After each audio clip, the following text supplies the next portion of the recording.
Hey, what's up YouTube? Welcome to a new video. My name is Prince Mason. Today we're going to be talking about if... Oh shit, sorry.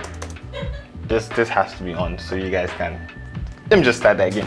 Hey, what's up YouTube? Welcome to a new video. My name is Prince Mason. Today we're going to be talking about if you can be a professional photographer with an iPhone. With my iPhone. Like, I just bought the iPhone 11 Pro. Okay, it's not mine. Stop laughing. This is my phone. I used the Google Pixel 2 XL, which as at the time it came out, it had an amazing camera. Probably the best camera on the market. This was a couple years ago, but okay, back to the iPhone. I just have to be really careful so I don't spoil it because I can't afford to buy a new one right now. So yeah. So can you be a professional photographer with an iPhone? And it's yes and no.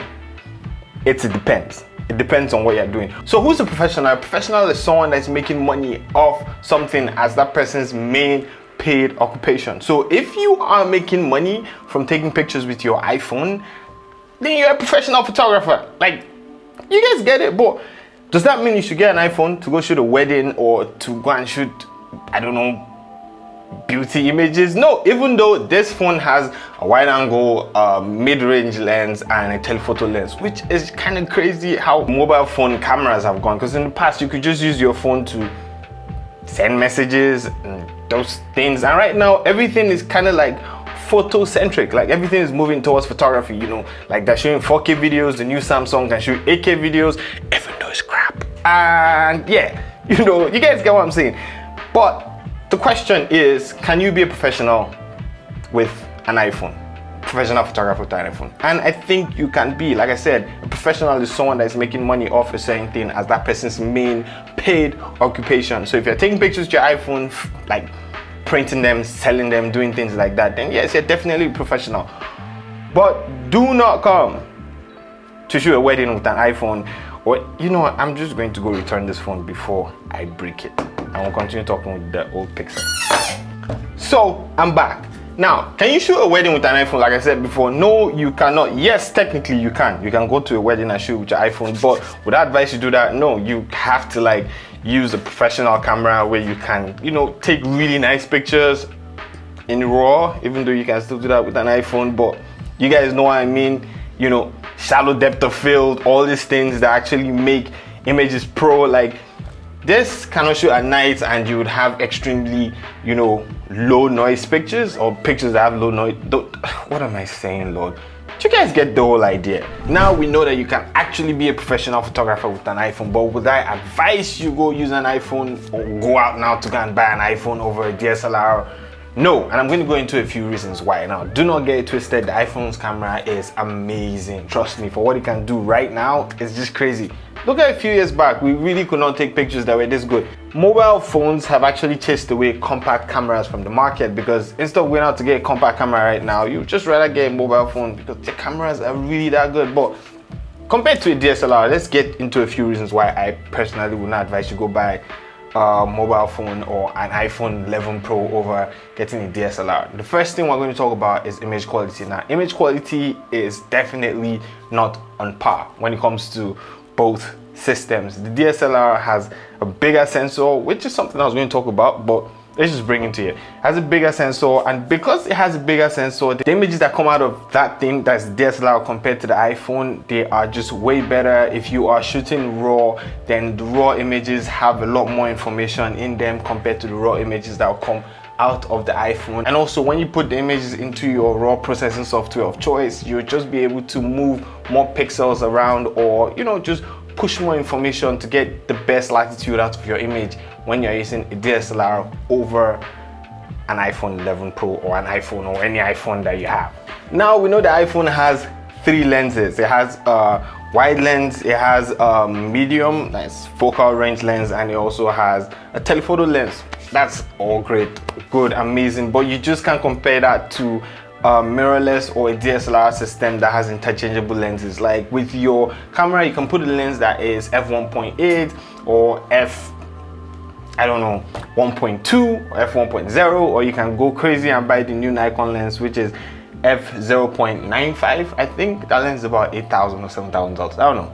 But yeah, you can just go crazy like that, and because of the sensor size, you're going to get amazing depth of field when you use these lenses on your DSLR. And if you're looking for something that is at the 200mm range, you can also just put a 70-200 or a 200mm lens on your camera, but you can't do that with the iPhone. Yes, I know there are a few companies out there that are making, you know, more lenses for the iPhone, but you just really cannot compare the interchangeability. Oh my god, is that a word?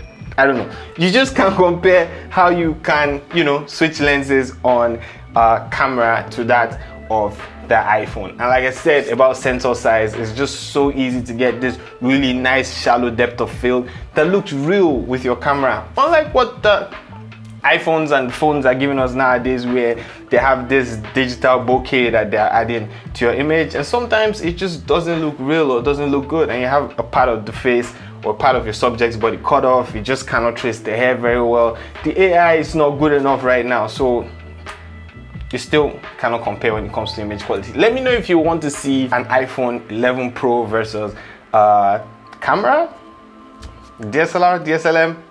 Just let me know if you want to see a video like that, and I'll make it and show you guys the difference. Now, another reason why I would not advise you go outside and get an iPhone over a mirrorless camera or a DSLR is shooting in manual mode. With your camera, it's just way easier. With the iPhone, I don't know, the iPhone, do they have manual mode right now? Okay, still the iPhone doesn't have manual mode, but a couple phone manufacturers, like maybe if you come to the Android side, the dark side, a lot of phones have manual mode, but still you just cannot compare it with a DSLR where you can move the aperture around. Most of the apertures in the phones are kind of like fake, they're not real. You cannot see the aperture opening and closing, except I think Samsung did that once, but that's just it.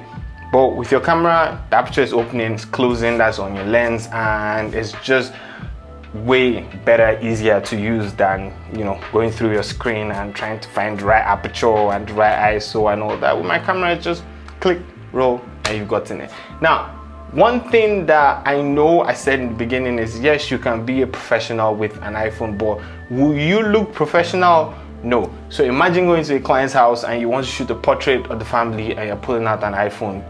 The client probably owns an iPhone. Everybody in the house probably owns an iPhone. But when you go with a DSLR or a DSLM, when you go with the professional setup, even if the client has that at home, there's just this respect that this person looks really professional and this person is coming with a really professional setup to take pictures.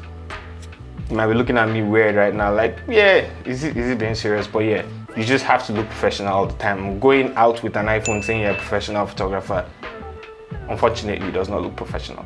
Anyways, I hope you guys enjoyed today's video. Check out my digital store. You guys can buy my skin tone lots for dark skin and light skin tones. You can also check out my retouching essentials pack if you want to retouch better and retouch faster. Then I have some color lots.